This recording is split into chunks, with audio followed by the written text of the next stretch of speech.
The E46 chassis is generally revered as one of BMW's best chassis ever produced. Rave reviews have come out for this car since the beginning and are still coming out as owners continue to drive and own these vehicles. Here at Apex, we've actually have 2 E46 chassis of our own, and multiple employees actually have these cars as well.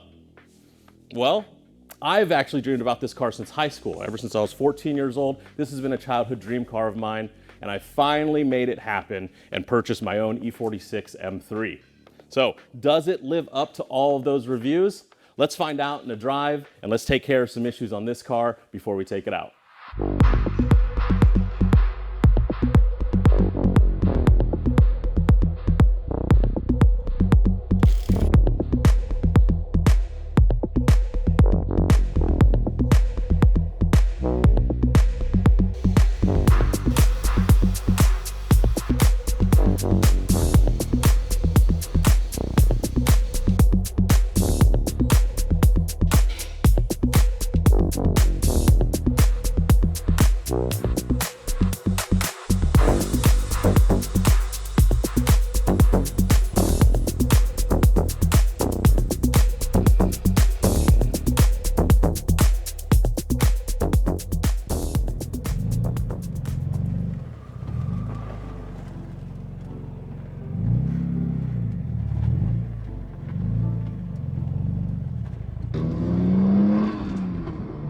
Alright guys, the E46 M3, and again, I'm wanting to review this E46 M3 in particular, not a big generalization of E46s, and I say that because this M3 really hasn't had the most pampered history, to put it lightly.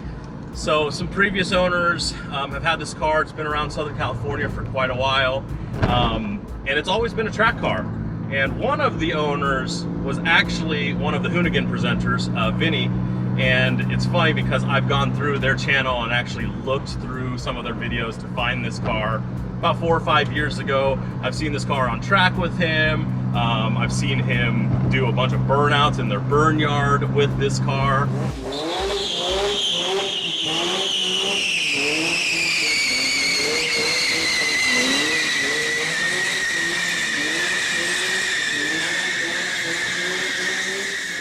That gives you a little bit of history about what this car has been through.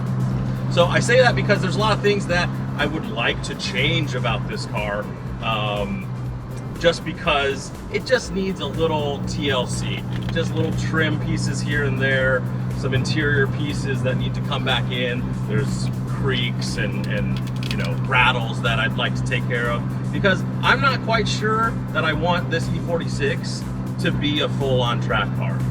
I'd like it to probably be more of a 60-70% street car and 30% of the track. Maybe do 3 or 4 track days a year out of this, because I also have Porsches that I'm tracking as well. So, you know, these duties need to get split up. With that being said, let me tell you a little bit about this E46. Big highlights on this car: slick top, Alpine white, 2003.5, so it's a late model vehicle, 143,000 miles, big 3 all done. Vanos, rod bearings, subframe reinforced. Modifications, big modifications: Evolve carbon fiber air intake box, so CSL style air intake box, Super Sprint Section 2 and Sport muffler, Öhlins road and track coilovers with Swiss springs, and of course the Apex 18x10 ET25 EC7 wheels on 265 35 18 Kumho V730s, which we just hopped on. So yeah, it is a modified vehicle, and you can really feel that life that it's been living.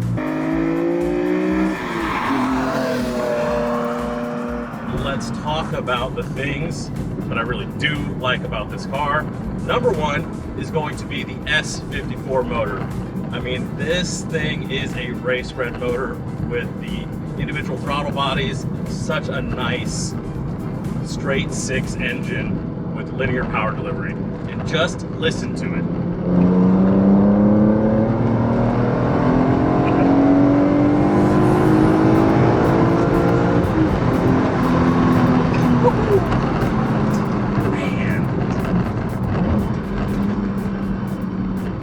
That S54 is such a gem of an engine, one of the best straight six to come out of BMW's factories. It's what you want. Great power delivery, very linear, and it revs to 8,200 RPM, and it sounds great doing it.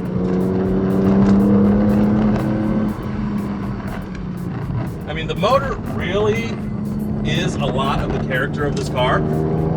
It's what you're really buying. BMW put a lot of time engineering into that motor, so it really goes to show. The next thing I really do like about this car is the balance. Something that you find hard to get in new cars today. It's got great proportions, that front engine, rear drive balance. It really tucks the nose in, especially with this setup on the Öhlins. And you know, we're running about -3.5 degrees of camber up front. So this car, once you really get it going, it really turns in.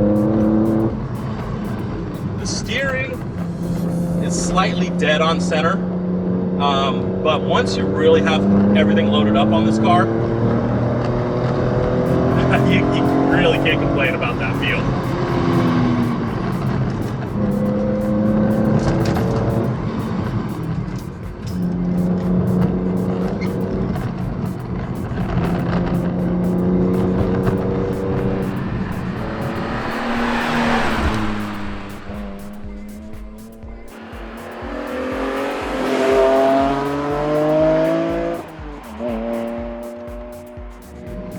We're on a canyon road. I'm not pushing really hard, and it's really tough to upset this car. I mean, we've got the sticky Kumos on here, we've got the suspension, we've got the alignment and camber pretty aggressively set. It just points and goes where you want it to go. So you can't really complain about that. I do wish on the street it was a little more playful. I think the limits on this car in particular are a little too high for me to, you know, really safely exploit that. And also, it's pretty bumpy on these roads. And the Swift springs that are set up on these Öhlins kind of give it a harsh ride. Soaks things up a bit. It's not very bouncy, but you can definitely tell it's not a comfortable setting for these roads. It might be a little too stiffly sprung for my liking, but that's okay. That's an easy change.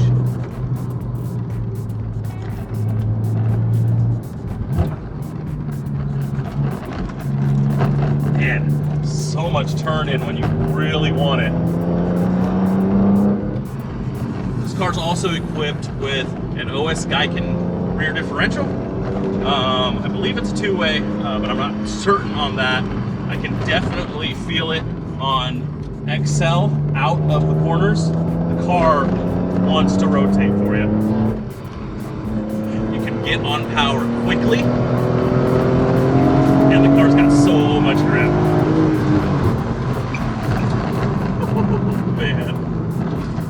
It's awesome. Okay, so I was actually thinking that I might not like this car when I first got it.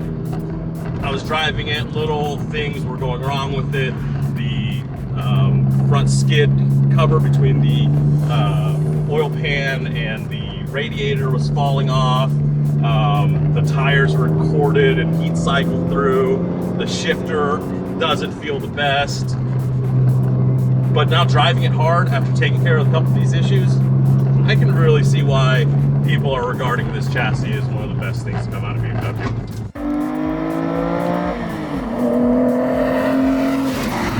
Yes, the handling of this car and the balance is something that I think is very hard to find in this day and age. It's one of the things that I liked about the car itself, the size of it, the proportions. It feels like it's on the edge of its toes a bit. I spoke about how steering was a little dead on center, but once you get it loaded up, it's very accurate and also provides a good amount of feedback being a hydraulic rack. So again, Can't really find that on a lot of vehicles this day and age with the electric power steering assists that are coming out from the factories now. Really a golden age of steering and handling from BMW. Coming down this canyon road, we're going a little slower now, but it's a very tight and technical road. This car changes direction really well. I think that has to attribute to the wheels and tires, the alignment setup, and of course the balance from BMW that was set that way back in the 2000s.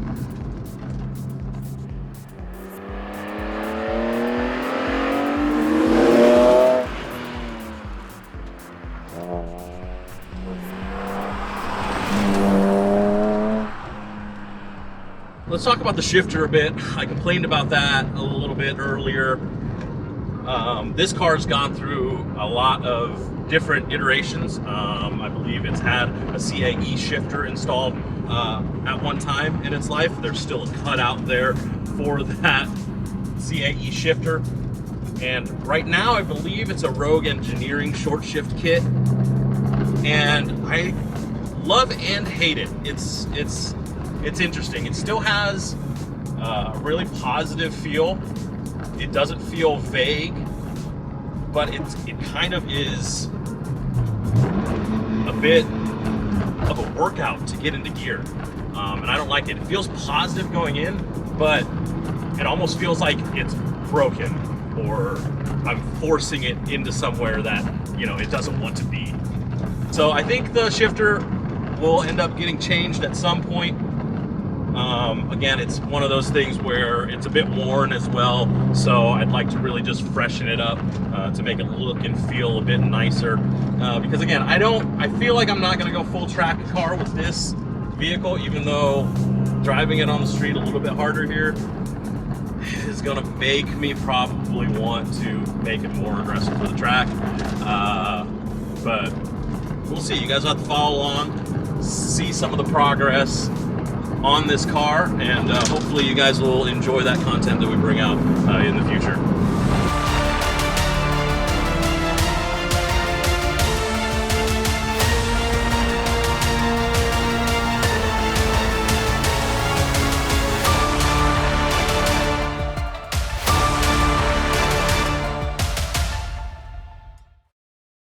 Well, that was fun, guys. I think it's safe to say that this car has lived up to my expectations. I really hope that you guys can go and meet your heroes as well, and I hope they live up to your expectations. It's safe to say that everything that's said about this car from the reviewers, all the rants and raves about this car being a modern classic is true. It's got a motorsport spread motor. It sings to 8,000 RPMs. We've got great chassis dynamics from that front engine rear wheel drive balance. And I mean, just classic looks. I really enjoy this car and I really want to make it my own.